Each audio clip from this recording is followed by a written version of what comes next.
Sejam muito bem-vindos à sexta e última live do nosso Desafio João. Então já podem ir entrando, podem ir apertando no aviãozinho e no coração para que o Instagram e depois o YouTube também entendam que seja um vídeo relevante e que também o algoritmo entregue para mais pessoas.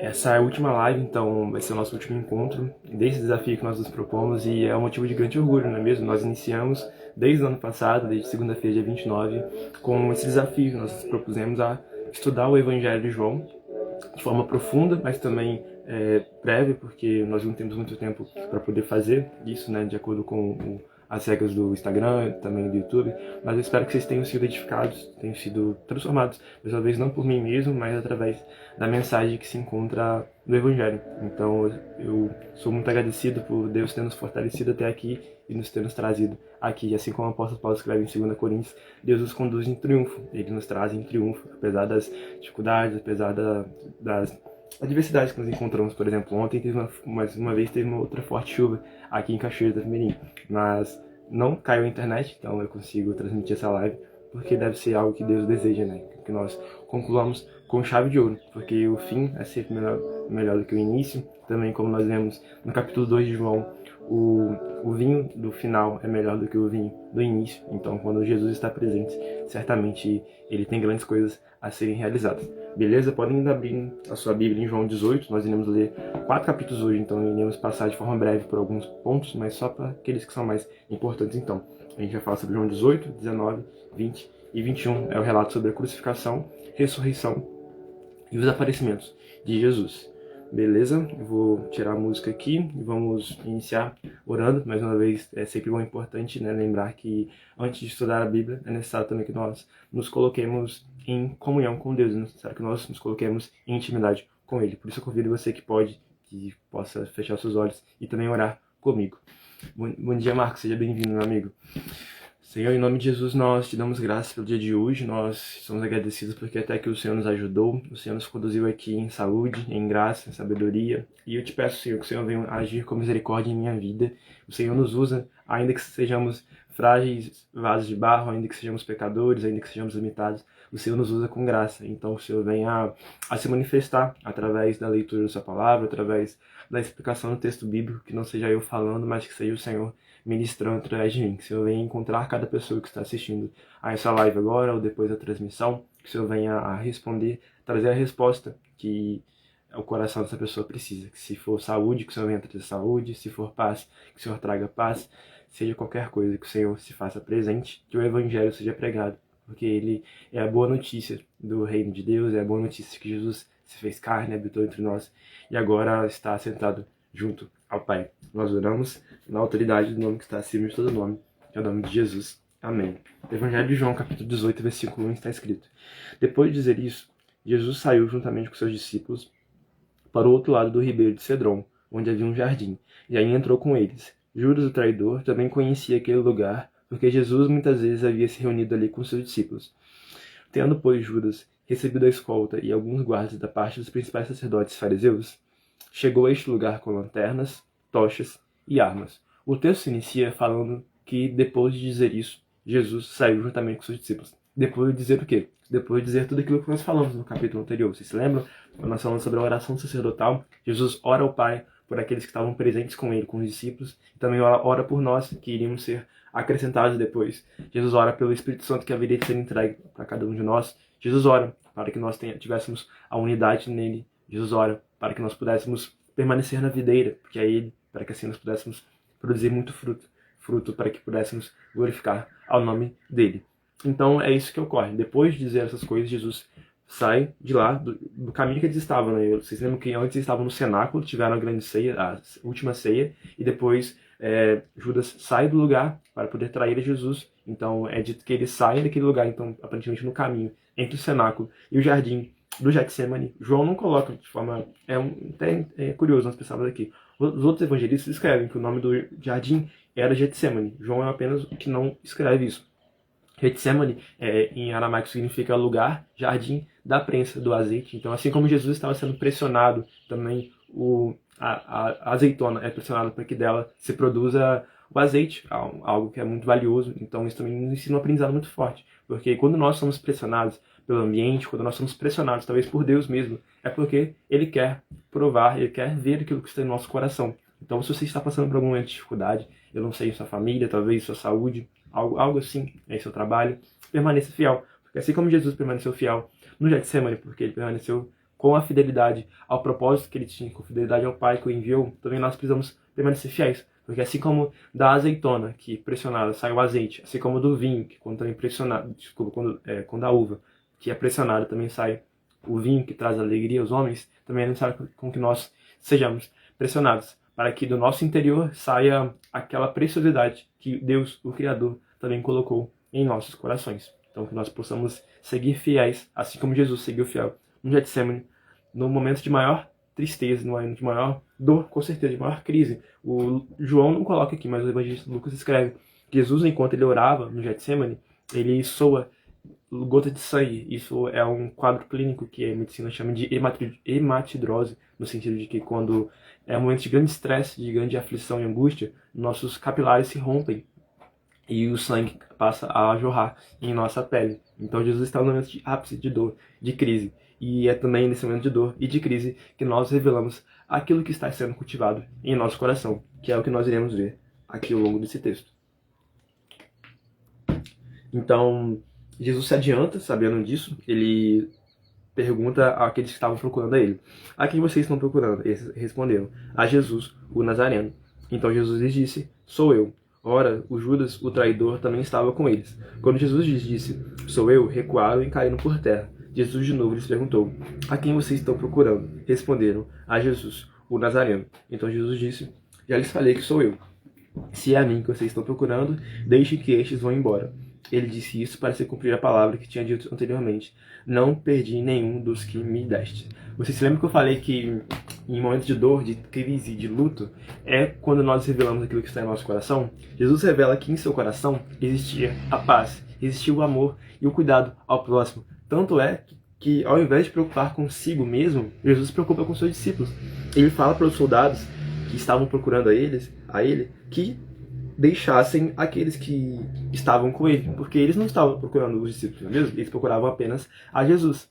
Então Jesus se preocupava tanto com seus discípulos e tinha tanto amor que, nesse momento de dor, ele passa a expressar também amor. E isso eu aprendo com o Douglas Gonçalves, porque assim como quando nós somos cortados, nós expelimos sangue, sai sangue do nosso corpo, também quando nós estamos em um momento de crise, quando nós somos machucados pelos outros, também vai sair da nossa boca, do nosso coração, aquilo que está sendo cultivado. Então Jesus estava tão imerso na cultura do reino, porque ele certamente era Deus, mas também era homem, que ele, quando foi machucado, quando foi ferido, saiu dele apenas amor. Saiu dele apenas aquilo que é a expressão de Deus, o amor. Então eu quero perguntar para você que está assistindo aqui esse vídeo: quando você é machucado, quando você é afligido, você sai do seu coração dor? Sai do seu coração mágoa, angústia, ou como Jesus, você está cultivando tanto a cultura do reino, a cultura de Deus, de fato a espiritualidade verdadeira, genuína, saudável, que quando você é afligido, não sai do seu coração mesquinhez, não sai do seu coração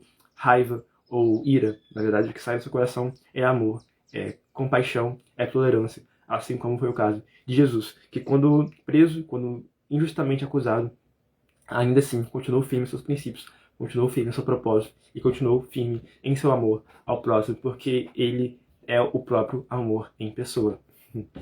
Continuemos então, versículo 10. Então Simão Pedro puxou da espada que trazia e feriu o servo do sumo sacerdote, cortando-lhe a orelha direita. E o nome do servo era Malco, mas Jesus disse a Pedro: guarde a espada na bainha. Por acaso não beberei o cálice que o Pai me deu? João também é o único que escreve o nome desse servo do sumo sacerdote, que era Malco, e também é algo muito curioso de ser visto. Pedro talvez não era alguém que tinha uma boa destreza na mira da espada, porque certamente ele queria acertar a cabeça do homem, mas apenas acertou a sua orelha. Mas, mais uma vez, Jesus mostra que podemos fazer um contraste, um paralelo entre Pedro, que é alguém que cultivava o rancor, a ira, porque é alguém que não tinha sido, de fato, ainda trabalhado pelo Espírito Santo. Mas, ou, em contrapartida, existia Jesus, que quando afligido, quando o momento de dor, de tristeza, decide, ao invés de pagar com outro o mal que ele estava recebendo, decide pagar como bem. Porque é isso que ele faz aqui.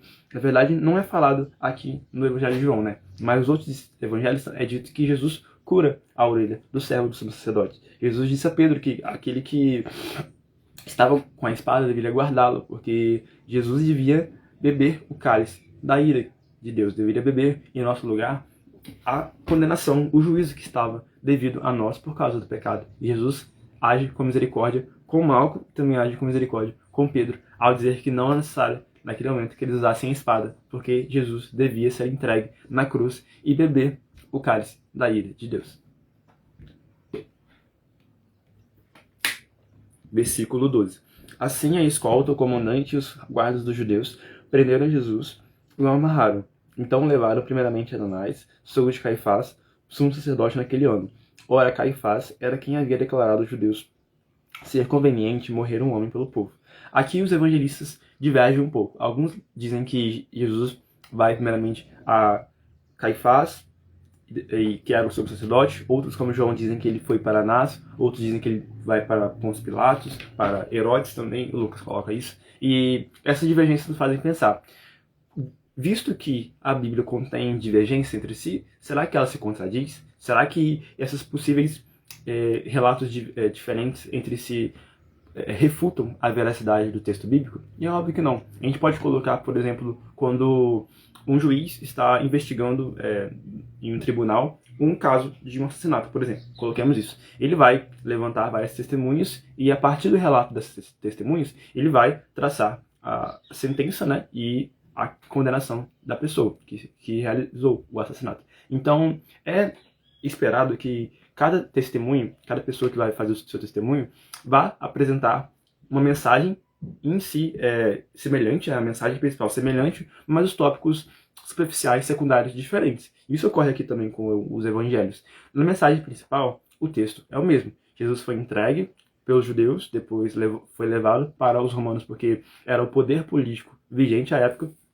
Depois era morto, ressuscitado, aparece primeiramente para algumas mulheres, depois aparece para os discípulos, e também existem essas divergências. Alguns evangelistas colocam que foram os anjos que apareceram, outros que foi o próprio Jesus. Mas, retomando aquele exemplo do testemunho do caso do assassinato, isso também serve para mostrar a veracidade. Porque se todo o relato fosse redondinho da mesma forma, isso poderia mostrar que, na verdade, o relato estava sendo inventado, porque se tratava de uma mentira e não de uma verdade. Porque é impossível a mente humana lembrar exatamente de cada tópico, de cada coisa, de cada fato que aconteceu. Então, como nossa memória é uma construção, nós, quando lembramos a memória, nós estamos reconstruindo o fato, é normal e é esperado que nós lembremos de uma coisa ou esqueçamos de outra. Mas, retomando de novo ao texto bíblico, o tópico principal, a mensagem principal é mantida. E isso nos faz acreditar e confiar de que o texto bíblico é relevante, que sim, apesar de algumas diferenças entre si, entre os relatos, a mensagem principal é a mesma e é digna de ser confiada. Então Jesus é levado para Anás, que é tido como sumo sacerdote daquele ano, e isso é algo interessante de ser pensado. Sumo sacerdote só tem um, né? Sumo quer dizer o maior. Mas João coloca isso, Lucas também coloca, aparentemente existiam dois sumos sacerdotes, entre aspas, né, porque só podia existir um, Anás e Caifás. Quando nós olhamos os relatos arqueológicos e históricos da época, nós vemos que, na verdade, Anás era o sumo sacerdote emérito, ou seja, alguém que tinha sido ocupado esse posto, esse ofício, entre os anos 6 e 15 da era cristã, e que depois o seu genro, né, Anás, era sogro de Caifás, tomou esse posto. Então, mas certamente Anás ainda tinha influência, tanto é que, de acordo com João, os judeus levam primeiramente Jesus para Anás, porque ele era quem tinha a maior influência e relevância no contexto dos saduceus e também dos fariseus, né, e dos sacerdotes da época. Aqui também é importante pontuar que João coloca que Caifás era aquele que havia declarado aos judeus ser conveniente morrer um homem pelo povo. Eu não li esse texto aqui naquela época, quando a gente falou isso na ressurreição de Lázaro, porque era um texto muito grande, mas quando Lázaro é ressuscitado por Jesus, o seu sétimo sinal que João coloca no seu evangelho, é dito que os judeus passam a questionar e falar que era necessário que uma pessoa morresse pelo povo para que os romanos não vissem que eles estavam montando uma rebelião contra o poder político da época e todo Israel fosse destruída. Então Caifás estava profetizando em relação a isso, porque de fato um homem tinha que morrer pelo povo para que o povo não fosse destruído. E que esse homem, Jesus, que haveria de morrer no final do evangelho, como nós iremos ver.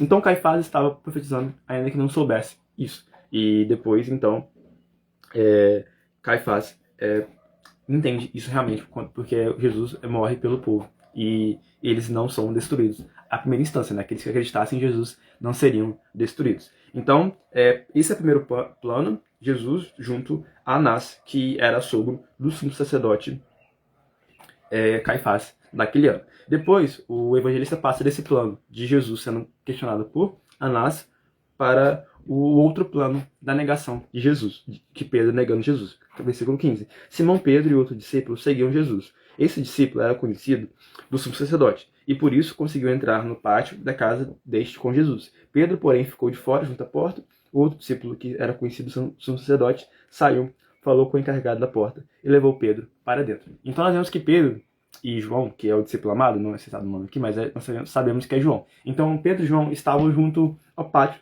do sumo sacerdote, da casa onde Jesus estava sendo julgado, né, entre aspas, porque é um julgamento totalmente falso, né, porque não existiam provas, não existia nada que provava que Jesus tinha pecado contra eles. Eles estavam apenas tentando juntar provas para poder condenar a Cristo. Então aqui nós temos o relato, a primeira negação de Jesus, de Pedro com Jesus. Então a encarregada da porta, a empregada, fala que Pedro era um dos discípulos daquele homem. E ele responde de forma imediata que não era. E a gente pode parar aqui para refletir um pouco. Quando nós seguimos a Cristo, quando nós estamos próximos a Ele, é impossível que os outros não notem a nossa verdadeira transformação. A nossa transformação parecida com Ele. Nós podemos ver isso um pouco antes, quando no jardim é dito que Judas estava junto com eles, e aqui o evangelista não vai falar isso, mas outros evangelistas vão falar que Judas é necessário que ele chegasse antes dos soldados, ele se coloca à frente dos soldados para que com um beijo ele sinalizasse aos soldados quem era Jesus. Aqui o evangelista João coloca apenas que os soldados perguntam quem era Jesus. A gente pode pensar que certamente estava noite, né? Estava escuro, isso aconteceu de madrugada, foi logo depois da última ceia. Mas também nós podemos pegar essa aplicação que eu falei aqui inicialmente com Pedro. Os discípulos eram tão parecidos com Cristo que os soldados foi necessário com que eles perguntassem quem era Jesus. Isso também aconteceu com Pedro aqui. Ele era tão parecido com Cristo, ele passou 3 anos e meio do ministério de Jesus com ele, andando com ele, conversando com ele, comendo com ele, que os hábitos de Jesus, a forma de viver de Jesus estava impressa, a gente pode dizer assim, em Pedro e em todos os outros discípulos. Então eu pergunto a você, meu amigo e minha amiga que está assistindo essa live, que certamente é uma pessoa que busca crescer na vida, que busca evoluir, que busca ter a sua mente expandida de acordo com os princípios já existentes, eu pergunto para você, será que você está seguindo um modelo existente que mais deu certo há séculos e milênios, que é o modelo de Jesus? Será que você está seguindo Jesus a ponto de que quando as pessoas perguntarem a você, olharem para você, elas perguntarem e enxergarem Cristo através de você? Essa é uma pergunta válida a ser feita, não é mesmo? Se nós desejamos ser discípulos de Jesus, pessoas que vão seguir os passos do Mestre, que andou nessa terra 2000 anos atrás, nós precisamos também ser parecidos com Ele. E é impossível com que nós mesmos, com a nossa própria força, façamos isso. É necessário com que nós deixemos o Espírito Santo agir em nós, a graça regeneradora, a graça transformadora, a graça que nos santifica, nos transformar à imagem de Cristo. Porque assim, nós poderemos estar, seja onde quer que nós estejamos, seja no jardim, como eles estiveram no capítulo 18, no início, ou seja, no pátio do sumo sacerdote, como Pedro também estava. E as pessoas vão identificar Cristo em nós e irão ver que nós somos discípulos de Jesus. Agora, novamente, o evangelista troca o plano da narração. Agora ele vai novamente para Jesus ser interrogado por Anás, versículo 19. Então o sumo sacerdote interroga Jesus a respeito dos discípulos e da sua doutrina. Jesus lhe respondeu: eu tenho falado francamente ao mundo, sempre ensinei, tanto nas sinagogas como no templo, onde todos os judeus se reúnem, e não disse nada em segredo. Por que o Senhor está perguntando para mim? Pergunte aos que ouviram o que lhes falei. Eles sabem muito bem o que eu disse. Aqui, as pessoas que estavam lá, os guardas, passam a agredir a Jesus porque ele estava falando contra o sumo sacerdote, mas Jesus vai falar que ele estava falando aquilo que era certo, ele não estava falando nada que era mal, e perguntou por que eles o estavam batendo nele. Então, no versículo 24 é dito que Anás envia Jesus amarrado a Caifás, que era o sumo sacerdote naquela época. E mais uma vez, o evangelista troca o plano da narração de Jesus para Pedro. E Pedro é perguntado mais 2 vezes se ele era discípulo de Jesus. E Pedro diz 2 vezes que ele não era. E no mesmo instante, versículo 27, o galo canta. O galo canta como um cumprimento daquilo que Jesus havia dito com Pedro, que antes do sol nascer, Pedro haveria de negá-lo 3 vezes e o galo haveria de cantar. E isso acontece aqui. E essa metáfora, né, que aconteceu de fato, o galo cantar também pode ser uma metáfora para nós, como a voz da consciência e também a voz do Espírito Santo que martela no nosso coração sempre que nós caímos em pecado. Sempre que nós negamos a Cristo quando nós dizemos que somos discípulos dele, mas as pessoas perguntam e nós negamos, nós somos evidenciados, a nossa consciência pesa. O Espírito Santo de Deus que habita em nosso coração nos traz a memória, nos leva ao arrependimento necessário para esse momento de dor e tristeza, que nós iremos ver durante o capítulo 21, na verdade, que Pedro é restaurado a partir dessas 3 negações que ele faz a Jesus, e Jesus tem que trabalhar durante 3 vezes para que Pedro fosse novamente perdoado e tivesse o arrependimento do pecado que ele cometeu. Mas agora continuemos no versículo 28. Depois levaram Jesus da casa de Caifás para o pretório.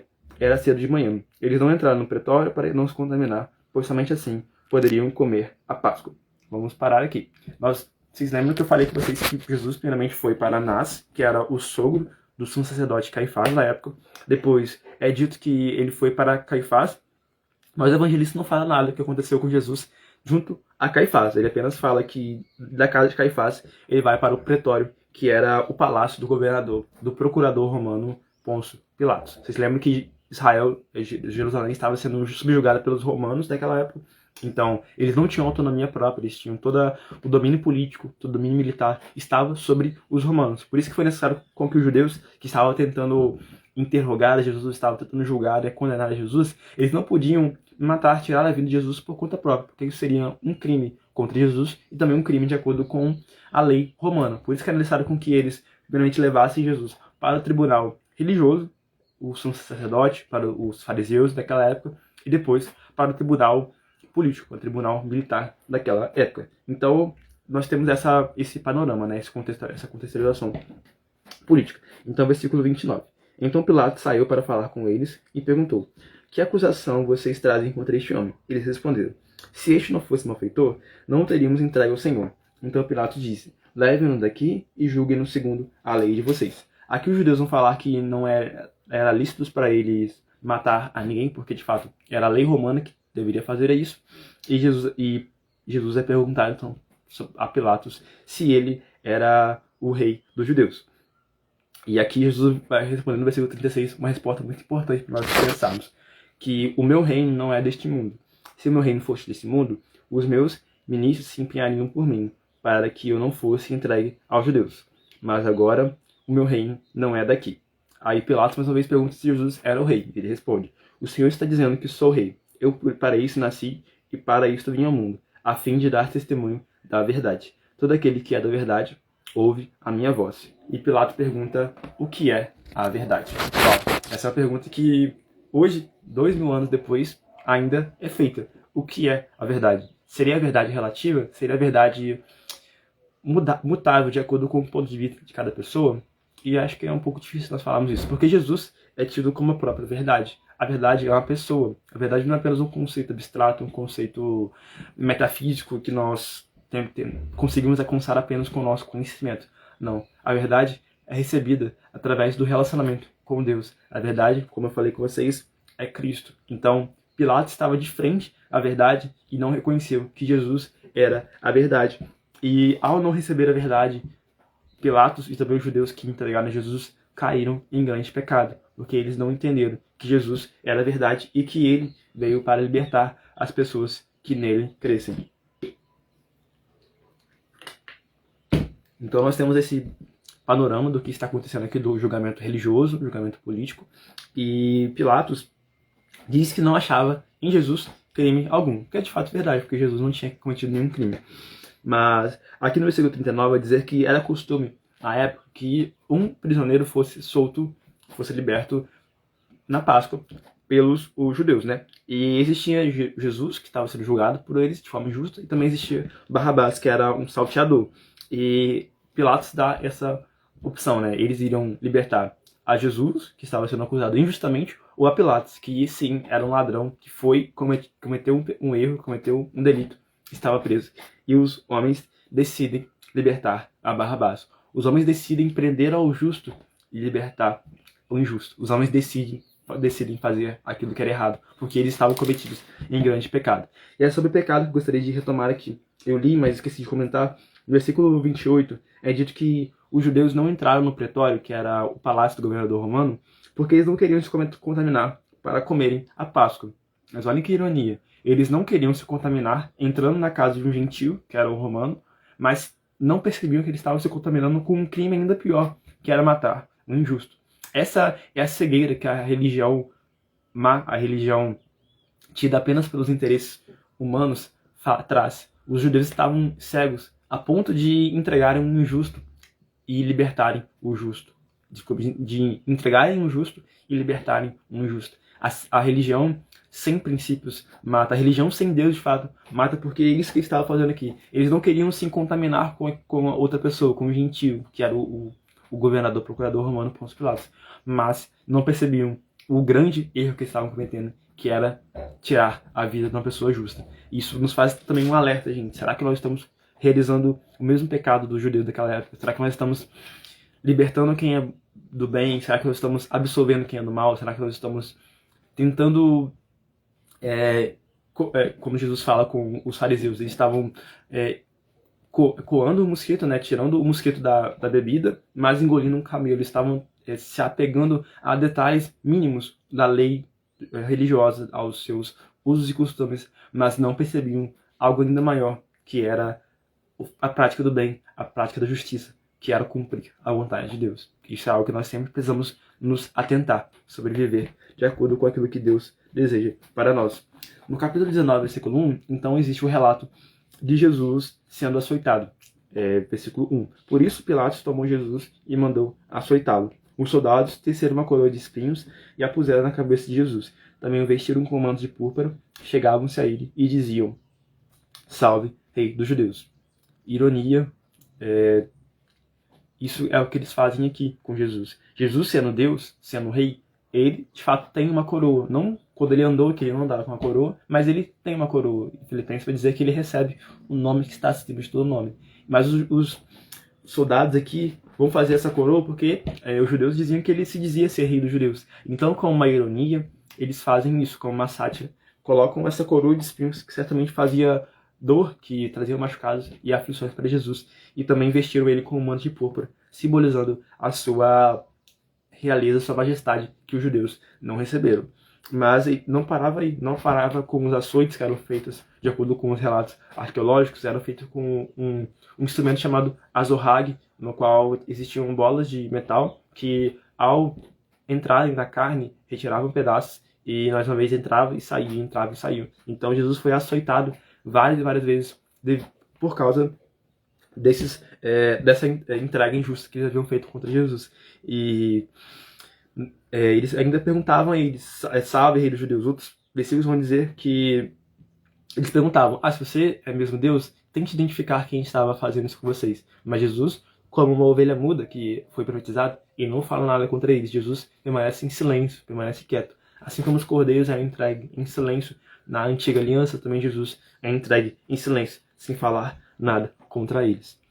E aqui no versículo 4, Pilatos vai falar de forma magistral: eis que eu apresento a vocês, para que saibam que não encontro nele crime algum. Uau. Versículo 5. Então Jesus saiu, trazendo a coroa de espinhos e o manto de púrpura. E Pilatos lhe disse: eis o homem.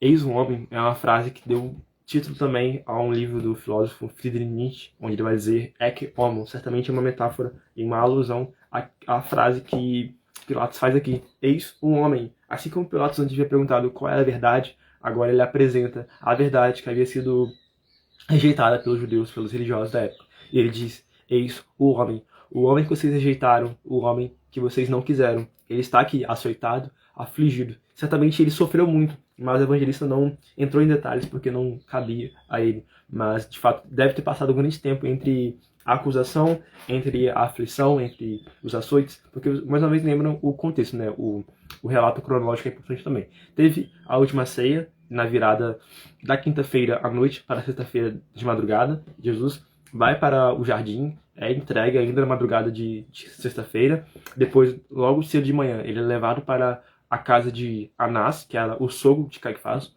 o sumo sacerdote. Depois ele é levado para Caifás, que era o sumo sacerdote em vigência na época. E agora ele é levado para Pôncio Pilatos, o procurador romano, para o julgamento do tribunal político e militar da época. Então Jesus é levado para Pilatos, ele é açoitado e Pilatos apresenta Jesus para o povo. E o que eles respondem? Versículo 6. Quando viram Jesus, os principais sacerdotes, os seus guardas, gritaram: crucifique, crucifique. Pilatos repetiu: levem-no daqui vocês mesmos e o crucifiquem, porque eu não encontro neles crime algum. E aqui os judeus vão falar que eles tinham uma lei, e segundo essa lei, Jesus devia morrer porque ele se dizia ser filho de Deus. Ele não apenas dizia ser filho de Deus, ele era filho de Deus. Mas os homens decidiram não receber essa grande verdade e adotaram a mentira ao invés de viverem a verdade. Então, Jesus, ao ser perguntado por Pilatos de onde ele era, ele ainda permanece em silêncio, porque ele não queria responder a essa pergunta, porque ele já havia falado tantas vezes que ele era do Pai, que ele tinha vindo dos céus e que estava retornando para lá, mas eles não haviam entendido a isso. Então, no versículo 13, Pilatos leva então Jesus nessa condenação. Quando Pilatos ouviu essas palavras, os judeus tinham falado que se Pilatos houvesse soltado a Jesus, ele se faria inimigo de César, porque todo aquele que se faz rei se faz contra César. E Pilatos então percebe que isso poderia também trazer uma condenação para ele. Ele vai dizer aqui no versículo 13: Pilatos ouviu essas palavras e trouxe Jesus para fora e sentou-se no tribunal, no lugar chamado Pavimento, em hebraico Gabatá. E era a preparação da Páscoa por volta do meio-dia. Então a madrugada já tinha passado, a manhã também já estava próximo ao meio-dia com isso. O evangelista Marcos vai colocar um pouco diferente isso. Você lembra que eu falei sobre os relatos divergentes, mas que não são contradizentes, certo? Marcos vai dizer que a crucificação aconteceu cerca de 9 horas da manhã. Então, e ao passo que João coloca que foi meio-dia. Então existe essa divergência entre os textos bíblicos. Então, Pilatos apresenta o rei deles, apresenta: eis aqui o rei de vocês, e eles falam: fora, fora, crucifique-o. Então Pilatos, sem essa ação moral, sem o espírito de dizer não com o povo que estava trocando a verdade pela mentira, ele vai seguir a voz do povo, que certamente não é a voz de Deus. Então Pilatos entrega Jesus para ser crucificado e eles o levaram. Versículo 17. Jesus, carregando ele mesmo sua cruz, saiu para o lugar chamado Calvário, Gólgota em hebraico. Ali o crucificaram e com ele outros dois, um de cada lado, e Jesus no meio. Pilatos escreveu também um título e o colocou no ato da cruz. E o que estava escrito era: Jesus Nazareno, o rei dos judeus. Bom dia, Jesaías, seja bem-vindo, meu amigo. Jesus foi crucificado em um dia semelhante a esse. Foi um dia de domingo. E era um dia muito sagrado para os religiosos da época, porque era um dia da Páscoa, o dia que o cordeiro era imolado na antiga aliança, simbolizando a libertação que Deus havia feito com o povo de Israel na saída do Egito, no êxodo, de fato. Mas agora Jesus estava sendo o pleno cumprimento daquela entrega que o cordeiro havia sido feito na antiga aliança e mostrando que tudo isso apontava para a sua própria morte. Então ele é entregue na cruz, é colocada essa inscrição em cima de sua cabeça: Jesus Nazareno, o rei dos judeus. E os judeus passam a ser escandalizados com essa frase, porque na verdade queriam que fosse colocado: este homem diz que era rei dos judeus. Mas Pilatos disse que aquilo que estava escrito estava escrito. Então, aqui existe todo o relato da crucificação, do sofrimento de Jesus. Tem um relato de que eles pegam a túnica de Jesus e não a partem, porque eles iriam tirar sortes para ver a quem pertencia, e isso também era um cumprimento de uma profecia daquilo que tinha sido antes. Depois do versículo 25 está uma parte muito importante, mais uma vez, que eu gostaria de retomar, aquilo que eu falei antes sobre aquilo que está em nosso coração. Jesus tinha cultivado tanto amor em seu coração que ele expressa amor mesmo em seu momento de maior dor e sofrimento. No versículo 25 está escrito: E junto à cruz estavam a mãe de Jesus, a irmã dela, Maria, mulher de Clopas, e Maria Madalena. Vendo Jesus a sua mãe e junto dela o discípulo amado, disse: Mulher, eis aí o seu filho. Depois disse ao discípulo: Eis aí a sua mãe. Dessa hora em diante, o discípulo a tomou para casa. Jesus estava movido de tão grande compaixão e empatia que leva, devido a esse amor com a sua mãe que ele tinha, leva-se a se preocupar com ela a ponto de ordenar que seu discípulo amado João levasse ela para sua casa e cuidasse dela, passando a ter essa relação de mãe e filho. A ponto de Jesus, nesse momento de dor, de estar na cruz, pense, gente, ele teve cravos em suas mãos. Antes, ele tinha sido afligido, açoitado pelo azorrague, vocês lembram que eu falei? O evangelista não vai falar aqui, mas teve toda a via dolorosa. Jesus carrega não totalmente a cruz, mas certamente leva apenas o patíbulo, que era a parte horizontal da cruz. Ele carrega essa cruz pesada para fora de Israel, porque a crucificação não poderia acontecer dentro da cidade. Jesus leva toda essa dor consigo. Ele estava no momento de dor e aflição, lembram? Ele não bebia nada, não tinha comido nada. Desde a noite passada ele tinha passado a última ceia, depois ele tem a condenação, o juízo e também o julgamento que eles fazem injustamente contra ele. Então, mesmo ele, nesse momento de dor, ele poderia pensar apenas em si mesmo. Ele poderia pensar sobre suas dores, sobre suas aflições. Mas ele pensa na dor do outro. Ele pensa na dor da sua mãe, que ficaria sem o seu filho. Certamente Maria também era viúva, porque os evangelistas não vão falar nada mais sobre José. Então José certamente deve ter falecido por volta da adolescência de Jesus, porque ele não é citado mais nos relatos evangelísticos. Então Jesus, mais uma vez, vai mostrar que ele conservava em seu coração a compaixão e a empatia. E no versículo 28 está um momento de maior tristeza e de dor, que vai falar sobre a morte de Jesus. Depois, vendo Jesus que tudo já estava consumado, para se cumprir a escritura, disse: Tenho sede. Estava ali um vaso cheio de vinagre, embeberam de vinagre uma esponja, e fixando-a num caniço de isopo, aproximaram a esponja da boca de Jesus. Quando Jesus tomou o vinagre, disse: Está consumado. E, inclinando a cabeça, entregou o Espírito. Tenho sede. A água da vida tinha sede. A fonte que jorrava a água, vocês lembram que eu falei com vocês do capítulo 2, com a mulher samaritana, que vai dizer que Jesus disse que aquele que tomasse da sua água que ele estava oferecendo não haveria de ter sede. Agora, de forma humana, Jesus sentiu sede. Ele sentiu sede a ponto de aqueles que estavam condenando a ele colocassem vinagre, para que ele tivesse mais sede ainda. E ele, não aguentando tanta dor, ele sendo um homem, não aguentando tanto sofrimento, ele, no versículo 30, vai falar: está consumado, e consumar de fato toda a sua obra da redenção. Porque em aramaico, que foi certamente falado, tetelestai significa, está consumado, é tetelestai. E tetelestai significa toda a dívida está quitada. Tudo aquilo que nós tínhamos com o pecado, a condenação que nós tínhamos com a morte de Jesus, essa dívida foi pagada. Todo escrito de dívida que havia entre nós e Deus, agora com a morte de Jesus na cruz, está consumado. Essa é a maior bênção que nós temos para receber, meus amigos. Jesus disse que estava consumado. E a partir dessa consumação, dessa condenação, a ida que Jesus toma em nosso lugar, ele entrega o seu Espírito e vem a morrer nesse momento de dor e sofrimento. O evangelista não coloca aqui, mas é dito nos outros evangelhos que nesse momento que Jesus morre, uma grande treva, né? A escuridão aparece ao meio-dia, né? À tarde, onde eles estavam. Também existe um terremoto, os corpos das pessoas que estavam mortas também ressuscitaram, alguns santos que estavam em Israel, e isso é o relato da crucificação e morte de Jesus. No versículo 31 em diante vai falar sobre a reação dos soldados com a crucificação dele.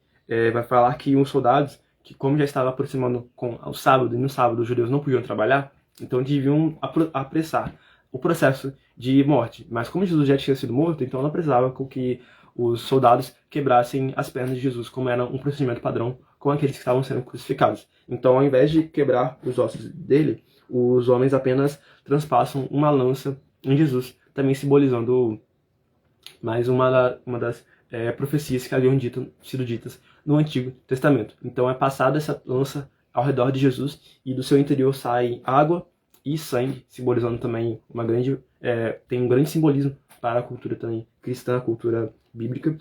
E as pessoas que veem isso testemunharam e disseram que foi verdade. Então, de fato, Jesus saiu do seu interior água e sangue, e dele não foi quebrado nenhum osso. No versículo 38 vai falar sobre o sepultamento.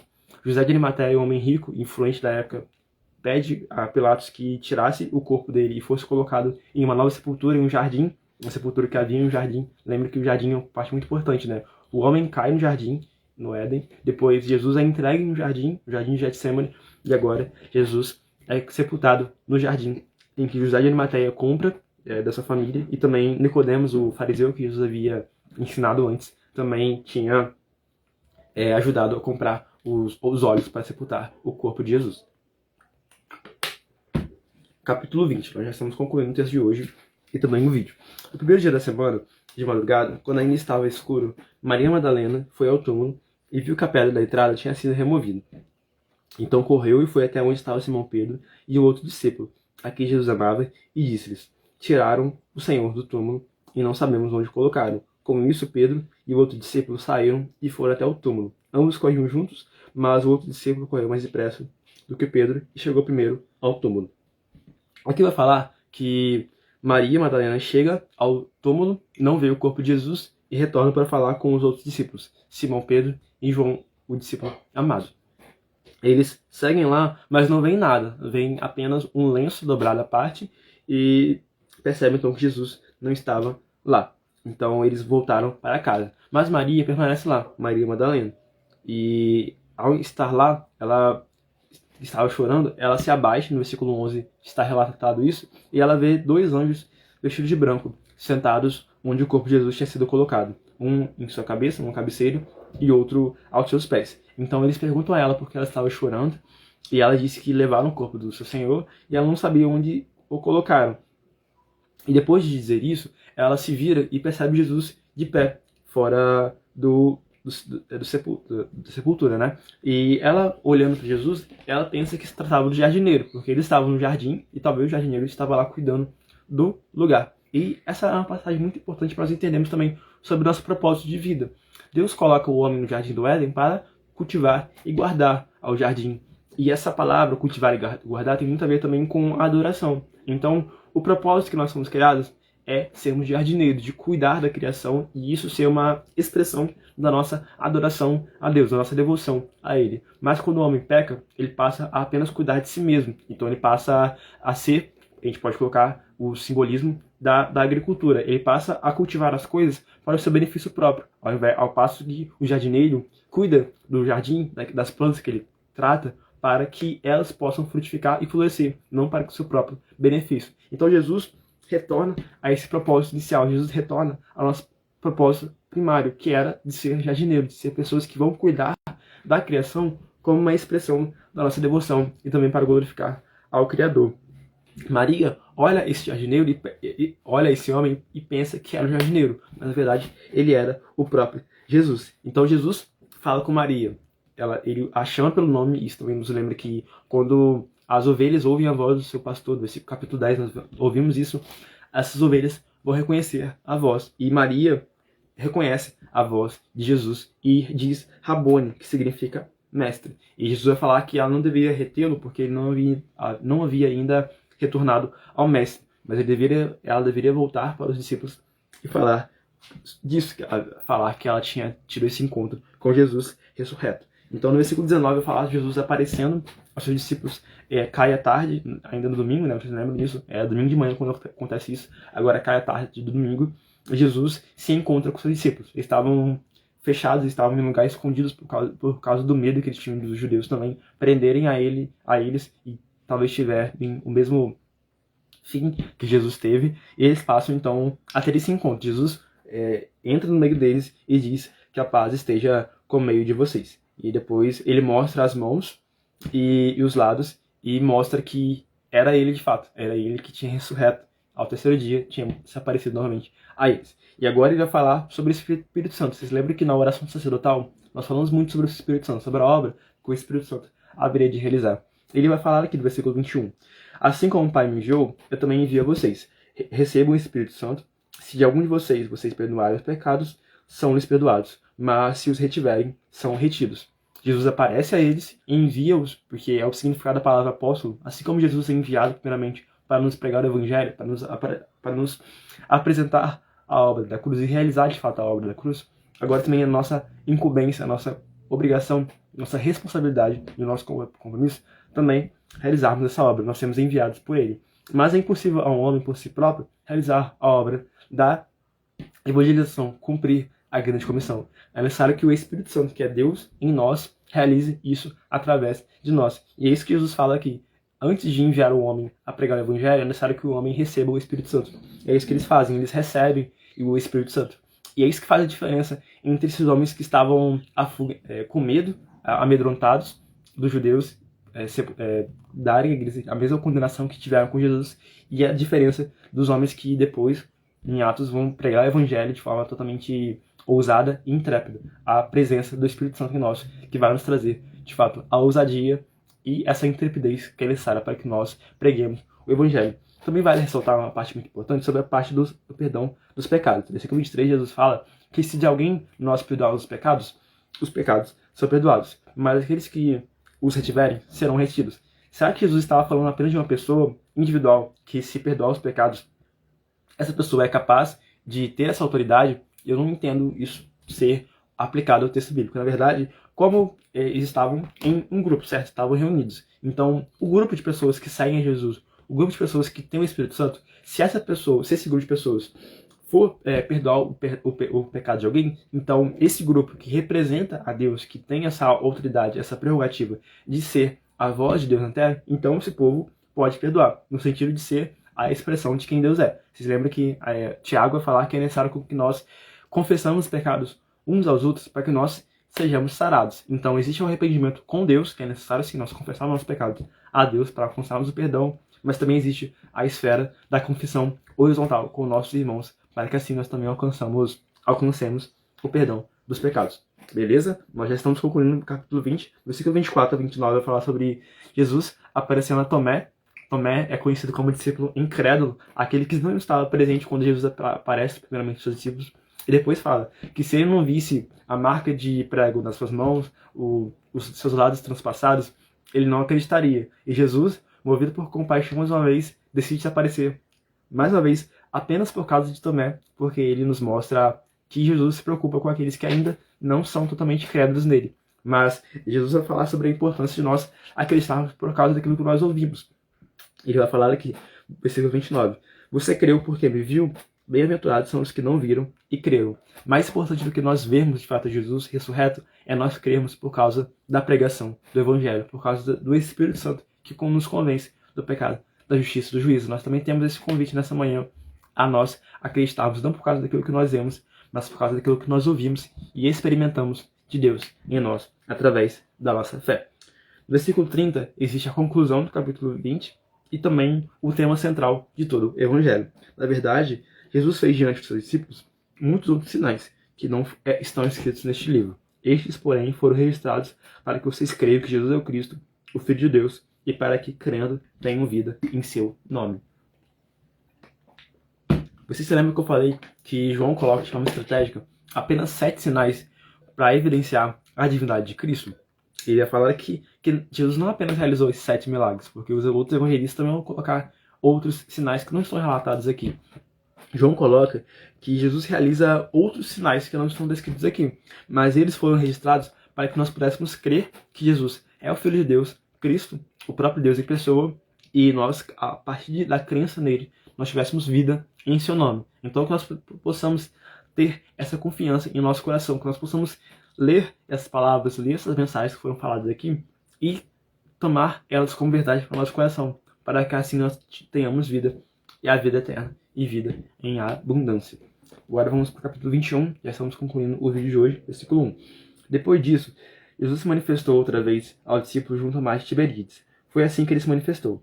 Estavam juntos Simão Pedro, Tomé, chamado Dídimo, Natanael, que era de Caná da Galileia, os filhos de Zebedeu e mais 2 discípulos de Jesus. Simão Pedro disse aos outros: vou pescar. Os outros também responderam: nós também vamos com você. Foram e entraram no barco, mas naquela noite não pegaram nada. João não coloca quanto tempo decorreu entre essa primeira aparição de Jesus aos seus discípulos, depois da aparição por causa de Tomé, e essa aparente negação de Pedro e dos discípulos à obra da evangelização porque eles tiveram Jesus com ele e com eles. Então eles deveriam pregar o evangelho, mas eles pareciam que estavam regredindo a missão principal que eles tinham. Porque Pedro, vocês lembram que Pedro era pescador, assim como também André, seu irmão, e João e Tiago. Então eles estavam voltando às primeiras obras, eles estavam voltando àquilo que Jesus falou que eles não precisavam mais fazer, porque Pedro deveria ser pescador de homens e não de peixes. E aqui eu aprendo com Hernando Dias Lopes sobre os líderes, né? Pedro era um líder da igreja primitiva. Pedro era o líder do primeiro grupo de pessoas que Jesus havia colocado no mundo. Então, se o líder erra, se o líder cai em pecado, os seus liderados também tendem a errar, porque o erro do líder também é o erro dos seus liderados, porque eles se inspiram na pessoa da liderança. Então, se Pedro comete esse pecado de voltar atrás, de retornar às primeiras obras, também os seus liderados, no caso, aqueles que estavam com ele no barco, no mar de Tiberíades, que também é chamado de mar da Galileia, no mar de Genezaré, também caíram em pecado, porque retornaram à primeira obra de pescar, ao invés de pregar o evangelho. Mas Jesus, mais uma vez, com graça, com misericórdia, mostra sua tolerância, mostra seu amor ao aparecer com eles no romper do dia. No versículo 4 está escrito isso, que ao romper do dia, Jesus estava na praia, mas os discípulos não reconheceram que era ele. Jesus, ao longe, na orla da praia, pergunta: filhos, tendes aí alguma coisa para comer? E eles respondem: não. Então Jesus ordena: coloquem a rede à direita do barco e vocês acharão. E eles fazem isso de acordo com a ordem de Jesus e pescam uma quantidade de peixes tão grande que eles já não podiam puxar, porque era muito pesado. E certamente ao verem esse relato, eles se lembram da primeira parte que Jesus aparece a eles, quando também Pedro tinha tentado pescar durante toda a noite, e Jesus aparece a eles, e com uma ordem, eles são capazes de pescar uma grande quantidade de peixes. E Jesus tinha total soberania sobre a criação. Era também a soberania que nós, quando não tivéssemos o pecado em nós, presente em nós, nós também seríamos capazes de representar de forma tão grande a Deus, a divindade em pessoa, que a criação se sujeitaria à nossa ordem. Mas isso não ocorre por causa do pecado que entrou em nós. E agora toda a criação está sujeita à vaidade, está sujeita a pecado, como o apóstolo Paulo escreve em Romanos. Mas retornando aqui, então Pedro e os pescadores discípulos percebem que era Jesus, porque ele havia dado essa ordem e se cumpriu. Eles pescam com uma grande quantidade de peixes, e Pedro ouve que era o Senhor, logo parte para se encontrar com Cristo. Mais uma vez, mostrando que o caráter explosivo e impulsivo de Pedro. Se ele era o líder, e ele era aquele que conduzia o seu povo, ele devia não ir sozinho para Jesus. Na verdade, ele deveria conduzir o seu povo para Jesus. E ele ainda estava no momento de ser tratado pelo Senhor. É isso que ele vai falar aqui sobre o tratamento, no versículo 15, quando Pedro é tratado por Jesus e ele é restaurado. Depois de terem comido, Jesus perguntou a Simão Pedro: Simão, filho de João, você me ama mais do que estes outros me amam? E ele respondeu: sim, o Senhor sabe que eu amo. E esse acontecimento ainda se acontece duas vezes. Jesus pergunta mais duas vezes se Pedro o amava, e ele responde que sim, o Senhor sabia que ele o amava, e ele deveria expressar esse amor pastoreando as ovelhas, porque o amor que nós temos com Deus precisa ser expresso em ações, não palavras apenas, não em pensamentos, deve ser expresso em ações. Talvez a gente pode colocar que a linguagem de amor de Jesus é o ato de serviço ou o ato de obediência. É obedecendo a Jesus que nós mostramos que nós o amamos realmente. Então, nós vemos que Jesus agindo com graça e misericórdia. O Pedro, o discípulo que o havia negado antes, todos os outros discípulos que haviam negado a Jesus, que haviam fugido quando Jesus é preso, agora Jesus age com misericórdia, mostrando que ele tem perdão para quem deseja receber o perdão. Ele tem o arrependimento para aqueles que desejam se arrepender. E Pedro tem a sua memória restaurada. Agora, aquele trauma que ele havia criado de, nossa, eu neguei o mestre 3 vezes, agora Jesus é necessário que ele também perguntasse 3 vezes se Pedro o amava, para que assim ele tivesse essa memória restaurada e a sua vida liberta desse trauma de ter caído em pecado. O versículo 20 então vai falar sobre o discípulo amado. Jesus vai dizer que ele não era ele que iria ficar vivo até a volta dele. Ele tinha esse pensamento errado, né, de que Jesus haveria de conservar João até a sua volta. Não, ele conserva até que ele tivesse a sua revelação em Apocalipse, e ele relata esse livro tão grande e importante para nós. Mas João também morre na ilha de Patmos. Ele é exilado, é relatado o Apocalipse de João, e depois ele também morre, e agora ele está junto ao Senhor. No versículo 24 está a conclusão desse texto. Este é o discípulo que dá testemunho a respeito dessas coisas, e que as escreveu. E sabemos que o seu testemunho é verdadeiro. Há, porém, ainda muitas outras coisas que Jesus fez. Se todas elas fossem relatadas, uma por uma, penso que nem no mundo inteiro caberiam os livros que seriam escritos. Aqui, João certamente coloca uma hipérbole, uma grande